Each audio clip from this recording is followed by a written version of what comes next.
रामकृष्ण हरी. काय बोलावं तुम्हाला मायबाप सरकार आणि विरोधी पक्षामधल्या मायबाप विरोधकांनो.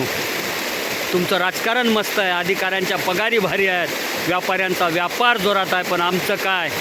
आमच्या शेतातला मूग गेला, उडीद गेला, तूर गेलं, सोयाबीन गेलं, ज्वारी गेली, हळद गेली, ऊस गेला. पूर्ण मराठवाडा उद्ध्वस्त झाला आहे आणि तुम्ही पाहणीचं आणि नुकसान भरपाई देण्याचं आश्वासन देण्याचं नाटक मात्र रोज करतात.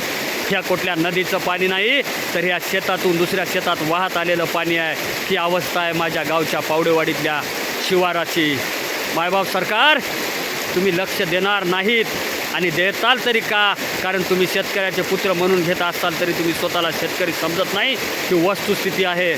नाईलाजानं बोलावं लागतं आहे. ओला दुष्काळ तर तुम्ही जाहीर केलाच नाही आणि जी काय मदत केली लाज वाटायला पाहिजे तुम्हाला. 8,400 रुपये हेक्टरी देतो म्हणतायत.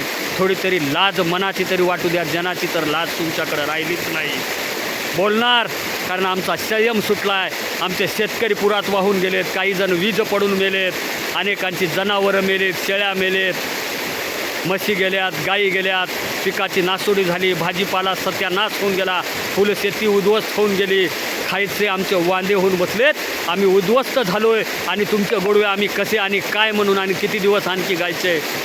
तुमच्यात हिंमत असेल, तुम्ही छत्रपती शिवरायांचे अनुयायी समजत असाल, छत्रपतीच्या मार्गाने राज्य चालवतो म्हणत असाल तर शेतकऱ्याला कमीत कमी 75,000 रुपये हेक्टरी मदत करा, तरच आम्ही तुम्हाला मानतो. रस्ते करण्यासाठी तुमच्याकडं अब्जो रुपये आहेत, व्यापाऱ्यांचं कर्ज माफ करण्यासाठी करोडो रुपये आहेत, परंतु आमच्या शेतकऱ्यांसाठी तुमच्याकडं मदत नाही. थोडी तरी लाज बाळगा. मायबाप सरकार, आमच्याकडं लक्ष असू द्या, आमच्याकडं ध्यान असू द्या. शेतकऱ्यांना जगण्यासाठी असहाय्य करू नका. शेतकरी जर पेटला तर तुमची राख रांगोळी केल्याशिवाय शांत बसणार नाही. तुम्हाला काय तुमच्या बापाच्या घरून शेतकऱ्यांना मदत करायची नाही तर जनतेच्या पैशातूनच, टॅक्समधूनच मदत करायची. काही नाटकं सांगू नका. शेतकरी उद्ध्वस्त झालेला आहे. माफ करा. आमच्या बोलण्याचा तुम्हाला राग येईल. आम्ही सामान्य माणसं आहोत.